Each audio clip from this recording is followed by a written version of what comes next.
Hey loyal fans! In this video, I survey two kinds of intelligence, human and computer. Most people understand how little we know about computer intelligence, but you may be surprised to discover how little we know about human intelligence. So let's start by asking, what is intelligence? The most accurate answer is we don't know. Over the decades, psychologists and others have tried to measure intelligence using what are called IQ tests. But that effort is now regarded as somewhere between failure and fraud. The Guinness Book of World Records once listed high IQ individuals, including Terence Tao and Marilyn Vos Savant, but upon realizing how untrustworthy IQ testing is, Guinness retired the category in 1990. Here's a typical IQ distribution chart, with a reminder that it's largely speculation for multiple reasons. The shape of the population curve isn't necessarily a standard distribution as shown here. IQ testing also suffers from many kinds of bias, both racial and cultural, and most important, a one-dimensional IQ score fails to address how people apply their intelligence. Let me fix this by rotating the IQ score to its own dimension, one that lies at right angles to all the ways a person might demonstrate intelligence in everyday life. In this new chart, an IQ score lies on the vertical axis, while measures of rationality lie on the horizontal axis. This dramatizes the fact that a person's IQ score has no clear relation to what one does with intelligence. The two measures are orthogonal, meaning independent of one another. This disconnect between intelligence and rationality is commonly seen. People who recall vast amounts of trivia, but who can't balance a checkbook. People who understand statistics and probability, but who buy lottery tickets anyway. People who know how science works, but who believe in astrology. You know what? These examples aren't invented. A study of members of a high IQ society called Mensa shows that over 40% believe in astrology, over 50% believe in biorhythms, and 56% believe in alien visitations. My point? Intelligence isn't a defense against silly ideas. A short digression about Mensa, the high IQ society. It turns out there are 50,000 Mensa members in the United States, each of whom must have an IQ above 130. But statistically, about 2% of a population have IQs that high, which is over 6 million Americans. That means 99% of people who meet Mensa's requirements aren't Mensa members. Why? My theory is that most smart people realize IQ scores are a meaningless measure of human accomplishment, and that a Mensa membership might mark one as excessively focused on IQ scores instead of what people do with their intelligence. An interviewer once asked physicist Stephen Hawking what his IQ was. He replied, "I have no idea. People who boast about their IQ are losers." Here's another of my orthogonal IQ charts. This one lists achievement along the horizontal axis instead of rationality. As before, it assumes no correlation between intelligence and its applications. I emphasize about these charts that they're only meant to dramatize the weak connection between intelligence and its effects. Notice the IQ category labels on the vertical axis. I personally think they better reflect the reality of being smart. Compare these labels to the traditional ones invented by psychologists years ago, when being smart was wrongly thought to make you a superior person. How could they think that? What imaginary world were they living in? This isn't meant to argue that intelligence is an affliction. It only argues that intelligence isn't strongly correlated with rationality or accomplishments. Here's an example, a metaphor where tools stand for intelligence. Joe has a nice big workshop, and over time, Joe has filled his workshop with tools, all kinds of tools. Tools of all sizes, tools for all purposes. Name a tool, Joe has it somewhere. Joe is even a member of Tool Mensa, where people count their tools as accomplishments in and of themselves. Finally, a mean-spirited relative visits, takes a look around the workshop and asks, "What have you built with your tools, Joe?" This is just a story, but in the real world, in the lives of bright people, eventually someone is bound to ask, What have you built with your tools, Joe? Up front, I should warn my viewers that popular terms like AI, artificial intelligence, have no connection to present-day reality. None at all. AI is an empty slogan, a way for corporations to mislead the public, make promises they can't keep. This might change eventually, but don't hold your breath. Decades ago, computer science evolved to the point where we could assemble a table of data, now called a database, and search it for particular results. Here's a simple dictionary search program that reads a database, then specifies a search string, then performs the search, then prints the results.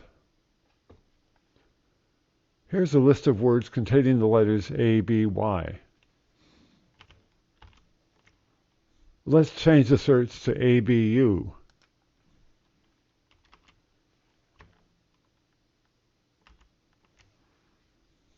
How about ZUR?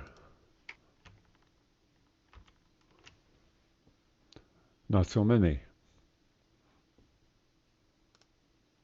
Here's a similar search, this time for palindromes, words that read the same forward and backward. It turns out there are only 2 palindromes in this dictionary that have 6 or more characters.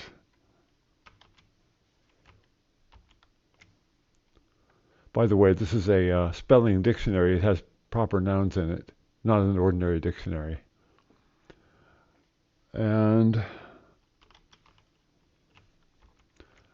17 palindromes of words with 5 or more characters.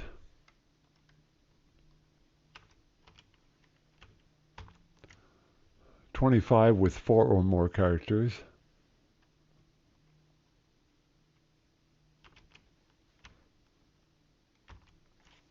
$73 with 3 or more, which includes all the earlier search results.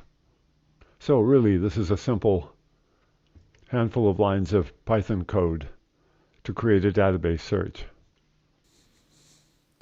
A chat program is a modern version of a database search engine. It reads a user inquiry, then locates content that's statistically likely to be relevant based on a large database derived from online sources and textbooks. This same pattern applies to images and sounds. The computer's replies are based on a statistical analysis of archived content, a database search.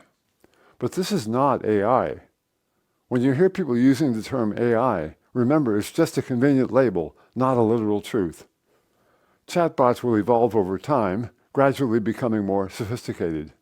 An analogy can be drawn with a human student's personal development, starting with reading information from a textbook, then responding to a teacher's inquiries about that information, then, after years of study and experience, assembling knowledge into larger interconnected patterns, finally developing the ability to use the collected knowledge to achieve personal goals, a trait called agency. But we're at the early stages of the student-computer analogy, and we can't yet build a computer that possesses agency.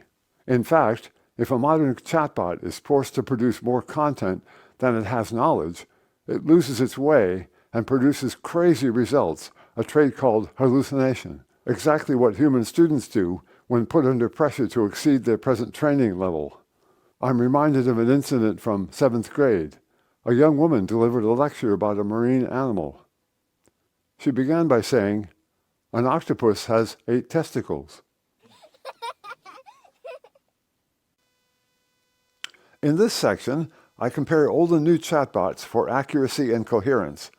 I pose 3 questions to ChatGPT as the underdog versus Claude 3.5 Sonnet, regarded today as the young Turk of chatbots.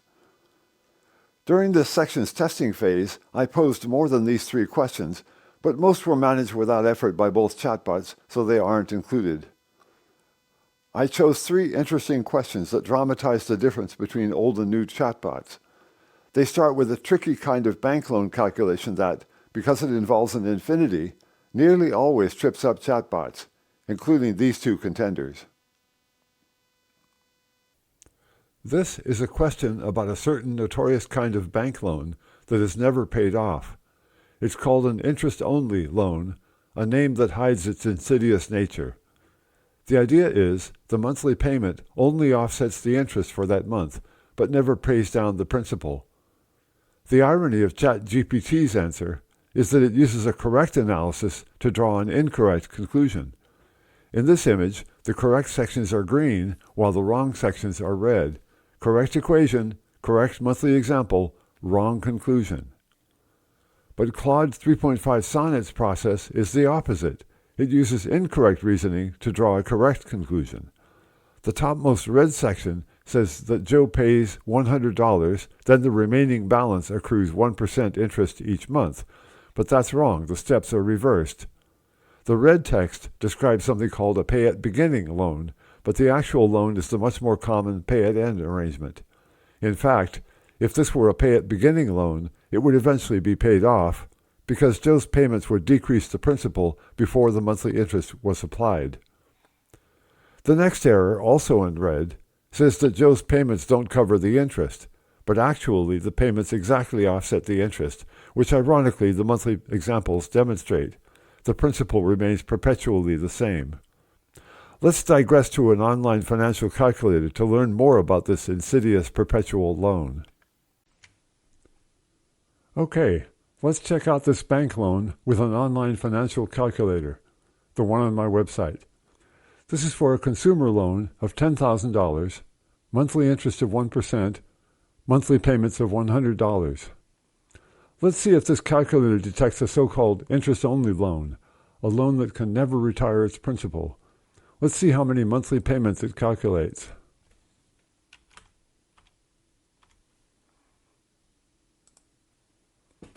Whoops. We all know what infinity means, right?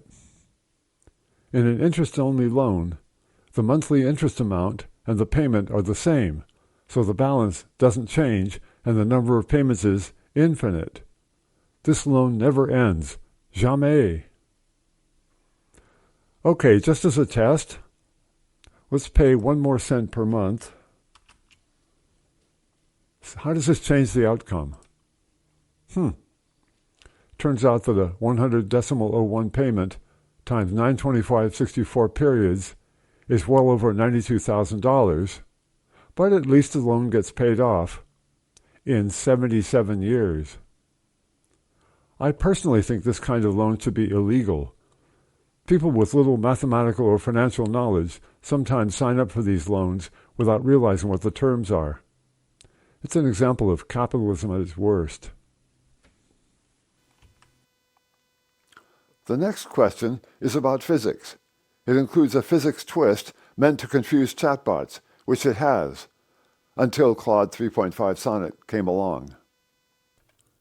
This question includes a twist meant to test a chatbot's understanding of physics and everyday reality. It asks a seemingly innocent question about a lead weight descending through water at different temperatures, conveniently eliding over the fact that at minus 100 Celsius, water is a solid.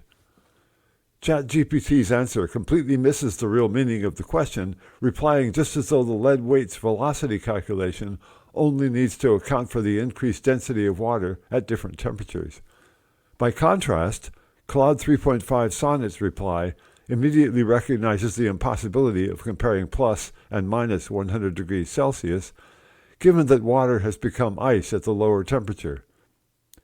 It was while reading Claude 3.5 Sonnet's reply to this question that I first realized, unlike most chatbots I've tested, this one is not a cyber marionette pushover.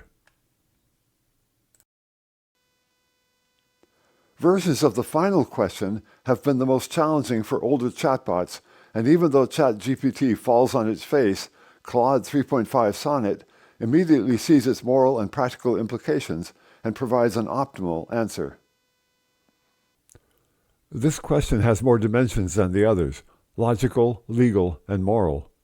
I crafted this question so the policeman's actions could not be sanctioned as a legal or moral act. I did this by placing the suspects in an interrogation room, implying that the suspects are under arrest, disarmed, and under police control, therefore assured of due process. This implies that the policeman's actions constitute murder, but without saying so. The chatbot must figure this out from context rather than description. Given these facts, ChatGPT's answer is chilling. No murderers are left in the room after the policeman kills all 3 suspects. This conclusion obviously results from limited contextual information and logical reasoning ability, but it also sends a clear signal that average present-day chatbots are not competent to make decisions involving human rights. By contrast, Claude 3.5 Sonnet's reasoning is impeccable. It has no hesitation about labeling the policeman as a murderer. Given that the setting is a police station, therefore the suspect should be assured of due process, therefore killing them constitutes murder. Perfectly logical. Don't get me wrong.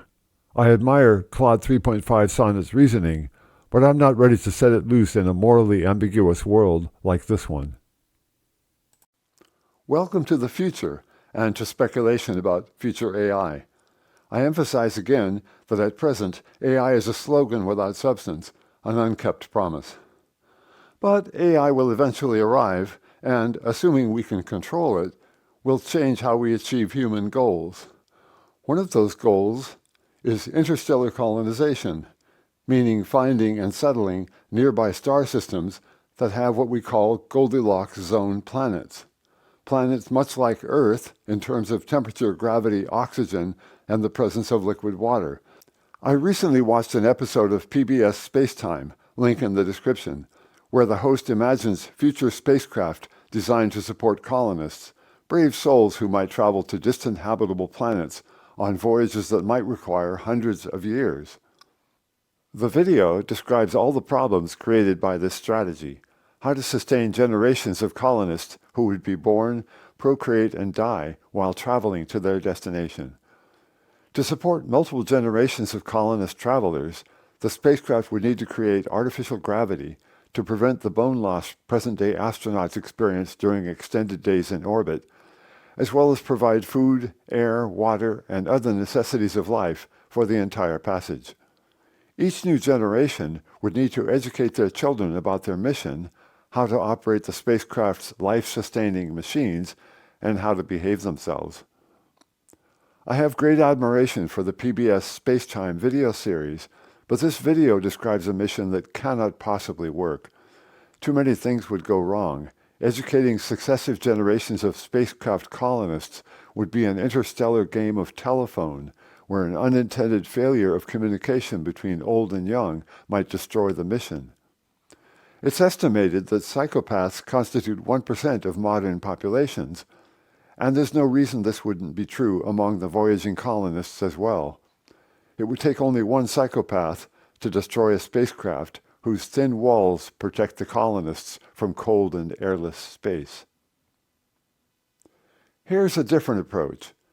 Given this section's topic, future AI, I suggest an alternative that to me seems obvious: a spacecraft guided by AI containing frozen eggs of colonists who, once the destination was reached, would be brought to life in artificial wombs, then raised by AI androids.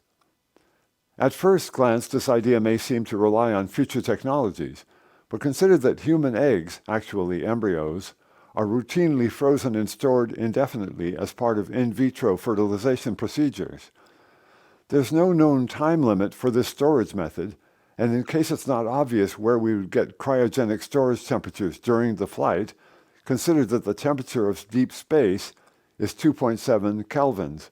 That's minus 270 degrees Celsius, or minus 455 degrees Fahrenheit. Artificial wombs are nearly ready for general use right now, and it's reasonable to assume they'll be more advanced and reliable by the time we design our first exoplanet colonization spacecraft. Most of this planned technology already exists, but the key to this mission is advanced AI, which is not remotely ready, and there's no reliable timetable for its appearance. Without advanced and obedient AI, this idea would fail, because AI would control the entire mission, tolerate harsh spacecraft accelerations, and do away with the need for food, water, artificial gravity, waste disposal, all those things a computer doesn't care about. Computers can also indefinitely suspend their own operation, something not feasible for a human. NASA estimates that manned space missions cost 100 times more than unmanned missions. Much of this cost differential would apply to future colonization missions as well. We could launch many more frozen egg missions than live colonist missions, setting aside the fact that the latter would likely fail. My point in this section is to point out future roles for obedient AI, to counter the perception that AI will inevitably take over the world and enslave the simple-minded biologicals. That's us. Well, not necessarily. If we educate ourselves while educating AI, we can remain in control. Welcome to the long now. We humans, meaning Homo sapiens, have only existed for a tiny fraction of 1% of Earth's expected lifespan. Evolution moves slowly, but when it moves, it leaves all species behind. Chances are, several million years from now, humans will be replaced by a different species or robots, or both. My point? Humans aren't special. We're a transitional species like all species. Evolution rules. There's a funny story about this. An astronomer is presenting to a general audience.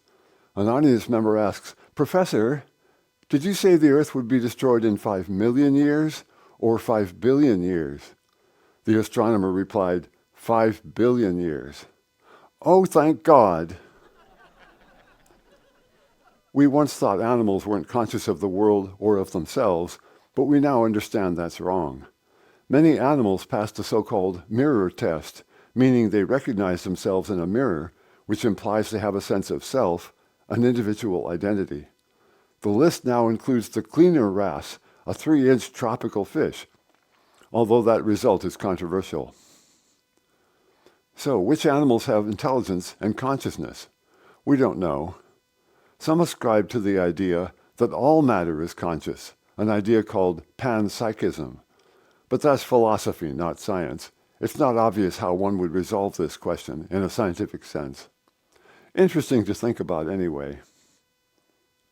I closed this video with a long now computer animation that portrays the history of planet Earth, both before and after the human era, as a series of imaginary geological layers. It's only meant to show events in the long now, not be strictly accurate. It's meant to put our species' history in perspective. After the Earth has been consumed by the anticipated red giant phase of our sun, the animation ends with an idealized future being, one that looks all too human, only because neither I nor my computers could come up with a more realistic future entity. Thanks for watching. Please like and subscribe.